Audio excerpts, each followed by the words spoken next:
गुरु के गांव गुरुग्राम की कहानी। गुड़गांव हरियाणा का मिलेनियम सिटी है। नमस्कार, मैं गौरव और आप देख रहे हैं खबर खिड़की। इसे लखपतियों का शहर भी कहा जाता है। गुरु द्रोणाचार्य की कर्मभूमि रहा गुड़गांव चंडीगढ़ और मुंबई के बाद प्रति व्यक्ति आय में सबसे आगे है। इसे साइबर सिटी कहते हैं। तो यह हरियाणा की आर्थिक और वित्तीय राजधानी भी है। पिछले 4 दशक में गुड़गांव ने अद्भुत तरक्की की है। यहाँ की गगनचुंबी इमारतें सहज ही आपका ध्यान खींचती हैं। चमचमाती सड़कें, आसमान से बतियाती इमारतें यहाँ की शान है। गुड़गांव, जो कि अब गुरुग्राम है, हरियाणा के प्राचीन शहरों में स्थान रखता है। पांडवों और कौरवों ने यहीं पर अपनी शिक्षा और दीक्षा ली। यह जो हरियाणा है सीरीज में आपको बताते हैं कि गुरुग्राम और गुड़गांव की दिलचस्प कहानी। हरियाणा गठन के साथ ही गुरुग्राम में जिले के रूप में अस्तित्व में आया। कालांतर में इसका नाम गुरुग्राम था और बाद में इसका नाम गुड़गांव कर दिया गया। अप्रैल 2016 में फिर से भाजपा सरकार ने इसका नाम गुरुग्राम रख दिया। गुरुग्राम में फारूखनगर, मानेसर, सोहना और पटौदी तहसील हैं। बिलो शासक दलेल खान ने फारूखनगर को बसाया, जबकि सोहना शहर राजा सोहन सिंह ने स्थापित किया। सोहना के गर्म पानी के चश्मे प्रसिद्ध हैं। बताते हैं कि धर्मराज युधिष्ठिर ने अपने गुरु द्रोणाचार्य को गुरु दक्षिणा के रूप में यह गांव दान दिया था और तभी से इसका नाम गुरुग्राम है। दिल्ली से करीब 32 किलोमीटर की दूरी पर गुरुग्राम आबादी के लिहाज से फरीदाबाद के बाद हरियाणा का दूसरा सबसे बड़ा शहर है। गुड़गांव की आबादी करीब 20 लाख से अधिक है। मुगल काल में गुड़गांव आगरा सूबे का हिस्सा था, जबकि अंग्रेजी हुकूमत के वक्त यह दिल्ली का अंग रहा। पांडवों और कौरवों ने गुरुग्राम में ही गुरु द्रोणाचार्य से शिक्षा ली थी। गुरुग्राम को मिलेनियम सिटी, चमका हुआ शहर, सैटेलाइट सिटी, लखपतियों का शहर, साइबर सिटी जैसे नामों से जाना जाता है। 1750 से पहले गुड़गांव एक छोटा सा गांव था। उस समय कृषि यहाँ रोजगार का मुख्य जरिया थी। गुरुग्राम में माता शीतला का मंदिर अछूती आस्था का प्रतीक है। गुरु द्रोणाचार्य की पत्नी के नाम पर बने इस मंदिर की बहुत मान्यता है। द्रोणाचार्य के नाम पर एक सरकारी कॉलेज के अलावा एक मंदिर भी है। गुरुग्राम का गांव खांडसा एकलव्य मंदिर बहुत प्रसिद्ध है। महाभारत के दौरान इस गांव का नाम खंडवन था। एकलव्य ने यह द्रोणाचार्य को अपना गुरु मानकर दीक्षा ली थी। इस गांव में दादा देव नोइया नाम से एकलव्य मंदिर और समाधि है।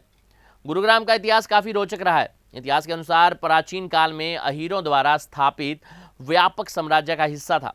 यह पहले गुरु द्रोणाचार्य का गांव था, जो पांडवों और कौरवों के शिक्षक थे। ऐतिहासिक रूप से गुड़गांव में हिंदू लोग बसे हुए थे और यह प्राचीन काल से अहीर द्वारा स्थापित व्यापक साम्राज्य का हिस्सा होता था। अकबर के शासनकाल के दौरान गुरुग्राम दिल्ली और आगरा के क्षेत्रों में गिने जाने लगा। जैसा ही मुगल साम्राज्य में गिरावट शुरू हो गई थी, जगह जगह झुकने वाली मुगल साम्राज्य शक्तियों के बीच फूट पड़ गई थी, तब 1803 तक इसके अधिकांश हिस्से ब्रिटिश शासन के तहत सिंधिया के साथ सुरजी अरंजगांव की संधि के माध्यम से आ गया। जी हाँ, 1857 के विद्रोह के बाद गुड़गांव को इससे उत्तर पश्चिमी प्रांतों से पंजाब प्रांत में स्थानांतरित कर दिया गया। 1861 में जिला, जिसमें गुरुग्राम का हिस्सा था, का पुनर्गठन 5 तहसीलों में किया गया। गुड़गांव, फिरोजपुर, झिरका, नूंह, पलवल और रेवाड़ी और आधुनिक शहर गुड़गांव तहसील के नियंत्रण में आया। 1966 में हरियाणा राज्य के निर्माण के साथ यह हरियाणा में शामिल हो गया। भौगोलिक लिहाज से बात करें तो गुरुग्राम 1253 वर्ग किलोमीटर में फैला है। यह हरियाणा के 4 मंडलों में से एक है। गुरुग्राम हरियाणा का औद्योगिक और वित्तीय केंद्र है। गुरुग्राम भारत की राजधानी दिल्ली से 30 किलोमीटर, द्वारका से 10 किलोमीटर, चंडीगढ़ से 268 किलोमीटर दूर है। गुरुग्राम दिल्ली के 4 प्रमुख उपनगर शहरों में से एक है और राष्ट्रीय राजधानी क्षेत्र का एक हिस्सा है। गुरुग्राम दिल्ली से राष्ट्रीय राजमार्ग और दिल्ली मेट्रो के माध्यम से सीमा साझा करता है।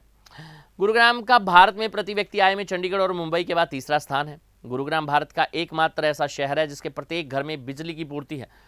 बिजनेस टुडे मैगजीन के द्वारा गुरुग्राम को भारत में रहने के लिए 11वां स्थान प्राप्त है। पिछले 25 सालों में गुरुग्राम ने बहुत तेजी से प्रगति की है और अपने आप में दुनिया के नक्शे पर स्थापित हो गया है।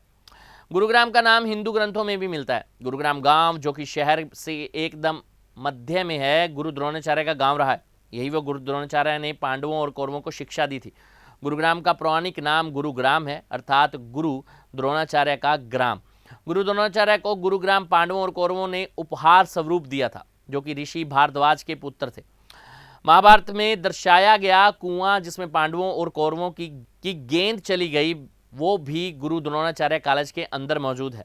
गुरुग्राम ने पिछले 3 दशक में औद्योगिक लिहाज से अभूतपूर्व तरक्की की है और यह शहर औद्योगिक विकास का गलियारा बन चुका है। गुड़गांव में सूती वस्त्र, यंत्र चालित बुनाई और कृषि उपकरणों से संबंधित उद्योग हैं। सूचना प्रौद्योगिकी और आईटी सेवा उद्योग में जिला गुड़गांव से कुल निर्यात वित्त वर्ष 2020 के अंत में 25,000 करोड़ रुपए तक पहुंच गया। महान गुरु भक्त एकलव्य का गुड़गांव से गहरा संबंध है। इस स्थान पर ही गुरु द्रोणाचार्य ने एकलव्य से अंगूठा मांगा था। 1950 तक गुरुग्राम एक छोटा सा गांव था। यहाँ की अर्थव्यवस्था कृषि पर आधारित थी। आसपास के क्षेत्र के मुकाबले यहाँ की मिट्टी खराब गुणवत्ता की थी और इस कारण यहाँ भूमि की दरें काफी कम थी। इसका लाभ उठाकर कई कंपनियों ने 80 और 90 के दशक में यहाँ औद्योगिक क्षेत्र स्थापित करना शुरू कर दिया। अगर इतिहास पर नजर डालें तो कालांतर में यह मौर्य साम्राज्य के अधीन आया। इसके बाद पहलवी और कुषाण साम्राज्यों के अधीन और उसके बाद में यादव शासकों के हाथों में आ गया, जब उन्होंने यमुना और सतलुज के बीच क्षेत्र में कुषाणों को परास्त किया था। यादवों के बाद यहाँ क्षत्रप राजा रुद्ररमन प्रथम का और फिर बाद में गुप्त राजवंश और हुनों का राज भिड़ा।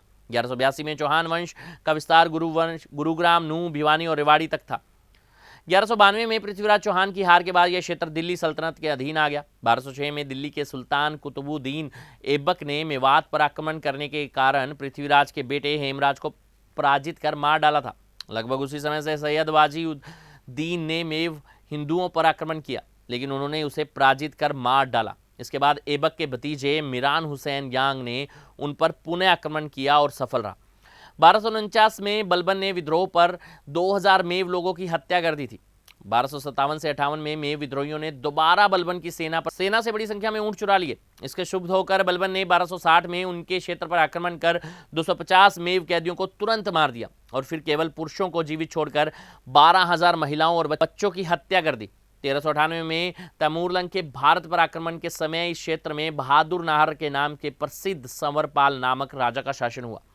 उसने ही नूह के कोटला गांव में कोटल झील के पास कोटल बहादुर नाहर नामक किले का निर्माण किया। समरपाल ने तैमूर के आक्रमण करने पर उसके समक्ष आत्मसमर्पण कर दिया और इस्लाम अपनाकर नाम राजा नाहर खान के साथ राज जारी रखा। अकबर के शासनकाल के दौरान गुरुग्राम दिल्ली और आगरा के सूबों का हिस्सा था। जैसे जैसे मुगल साम्राज्य की शक्तियां क्षीण होने लगी तो यह क्षेत्र कई स्थानीय शासकों के मध्य बंट गया। औरंगजेब की मृत्यु के बाद गुरुग्राम जिले के उत्तर में स्थित बहादुरगढ़ और फारूकनगर बलूच नवाबों के अधीन थे, जिन्हें 1713 में मुगल बादशाह ने अपना लिया था। ये थी हमारी खास रिपोर्ट।